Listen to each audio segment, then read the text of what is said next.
Hi, everybody. Thanks for tuning in today. We're here with Dr. Andrew Kirschner, who owns a solo practice in Bala Cynwyd, Pennsylvania. But Dr. Kirschner, in addition to being a doctor, is also actually an author. So this is just one of the books Dr. Kirschner has written. Do you want to tell us, Dr. Kirschner, a little bit about the books you've written thus far, just to kind of kick it off? Well, I have two books out. The first book is actually about to go into a reprint soon, so that one will be available again soon. That one's called Back Together, Hands-On Healing for Couples. And that is a book that I wrote to help couples help each other with their ongoing back pain issues. If you're with somebody and you're in a relationship and that person is suffering from back pain, they're not the only one suffering. You get to suffer along with them because of all the things you don't get to do and things that you get to miss out on because they're in pain.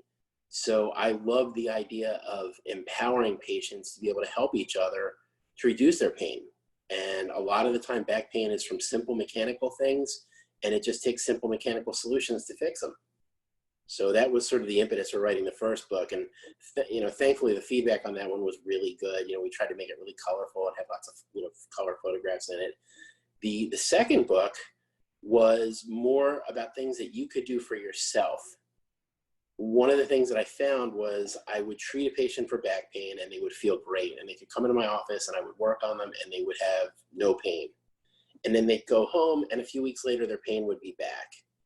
And as a physician, one of the most frustrating questions to ever be asked, from a patient is, how come my back pain came back? And you work so hard to make them feel good, and then all of a sudden they feel badly again. So what I realized is that for a lot of patients, the reasons that they have back discomfort is because of simple lifestyle things that they're doing. And sometimes just asking some simple questions about what patients are doing during their day and how they're doing those things during the day can lead to answers that can help you alleviate back pain. Sometimes just changing the height of your desk monitor, or breaking up large tasks into smaller bits. There's lots of different things that you can do. So that book, the second book, 15 Surefire Tips, what it does is it basically takes apart your day. We start from the morning and we go all the way to the evening and look at some of the things that you might be doing every single day without even thinking about it that you could change to maybe perhaps positively affect the way you feel. So that's sort of the two books that are out there.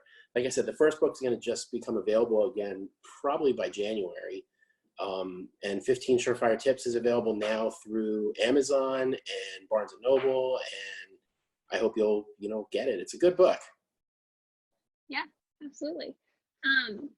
And so, some of the things you were talking about, probably you started noticing in your appointments with patients. What kind of sparked you to think, I'm going to turn this into a book. I'm going to start writing books about this instead of just, treating the patients that came into your office? Well, I'm one guy. And like you said at the beginning, I'm a solo practitioner. I don't have like a group of physicians working with me. I love one-on-one patient interaction, but I'm one guy. So I was trying to think of the best ways that I could get some of this information out to as many people as possible. I love technology and I love websites and things that provide that sort of information, but there's something about holding a book that I like. I like that you can, you don't have to charge it. You don't have to worry about whether it has a charge or whether you have a Wi-Fi signal. I just, I love books. You hold them and they have a nice physicality to them. So I said, I'm going to take this information. I'm going to try to put it in a book. I'm going to try to make it entertaining and, and interesting. And I think we achieved that. And, my hope is that patients will buy this book and they'll feel better because of it. Yeah. For each book that you write, I would imagine the process is a little bit different, but what is the most challenging and then, most rewarding or interesting part, I guess, of the book writing process for you that you've found? Okay, so for me, I imagine if you asked other authors the same question, they might give you a different answer. For me, I love personal stories and I love personal anecdotes. I love being able to share my own experiences with people. And, over 20 years of treating patients, I got a lot of anecdotes. And so for me, it was like weeding this down to something that was manageable, something that, that you could read, because I could just keep going. Yeah, that's awesome. So thank you so much for taking the time today For anyone that wants to learn a little bit about you or your practice or learn how to make an appointment, what's the best way for them to get in contact with your practice? The easiest way is actually to just call our office number at 610-617-9355, or to check us out on the website, which is embedded in the video. Perfect. Thank you so much. Thank you so much for having me here. Yeah. Bye. Bye-bye.